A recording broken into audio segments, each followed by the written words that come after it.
Hi guys, গুঞ্জন মুনু জোনালী ব্লগলৈ আপোনালোক সকলোকে স্বাগতম জনাইছোঁ।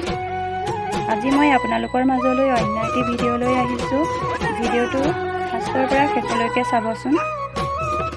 এয়া মই আজি লৈছোঁ ভেদাইলতা বৰ বনাম আজি, তাকে ভাবিলোঁ আপোনালোককো দেখুৱাওঁ মই কেনেকৈ বনাওঁ।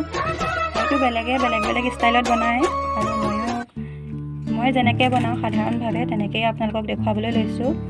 এয়া ধুনীয়াকৈ ভেদাইলতা মই আনি ল'লোঁ, ধুই লৈছোঁ আৰু ভেদাইলতাত দিম কেইফুটমান নহৰু আৰু জলকীয়া। জ্বলাটো মানে নিজৰ যিমানটো খাব পাৰে সিমানটো অনুযায়ী দিব আৰু মই লৈছোঁ আটা গুড়ি।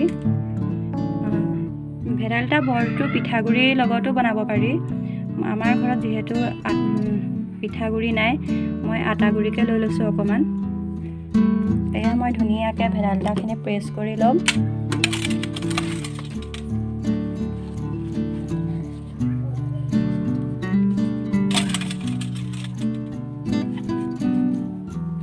এয়া জলকীয়া আৰু নহৰু লগতে দি দিছোঁ।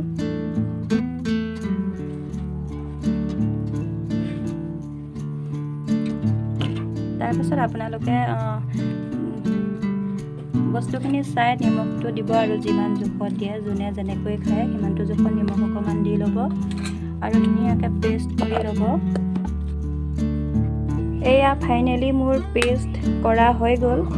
এইখিনি এতিয়া মই ইয়াৰ লগত সানিম ধুনীয়াকৈ মিহলাই লৈ। মোবাইলটো মই নিজেই ধৰি বনাই আছোঁ যে অকণমান অসুবিধা হৈছে। আৰু ভেদাইলতাটো আচলতে হেল্থৰ কাৰণে বহুত ভাল, খাব লাগে। সপ্তাহত দুদিনকৈ হ'লেও ভেদাইলতা খাব লাগে, তেতিয়া যথেষ্ট ভিটামিন পোৱা যায়। ধুনীয়াকৈ মই সানি লৈছোঁ।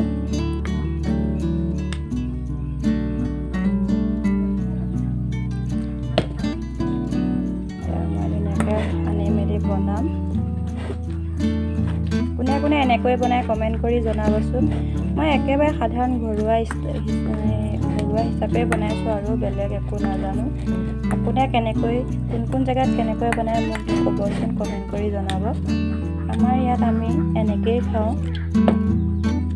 হয়তো বেলেগ বেলেগ জেগাত বেলেগকৈও খাব পাৰে।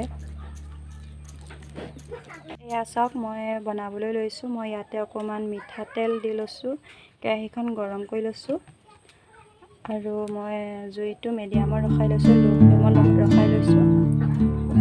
তেলটো অকণমান গৰম হ'বলৈ দি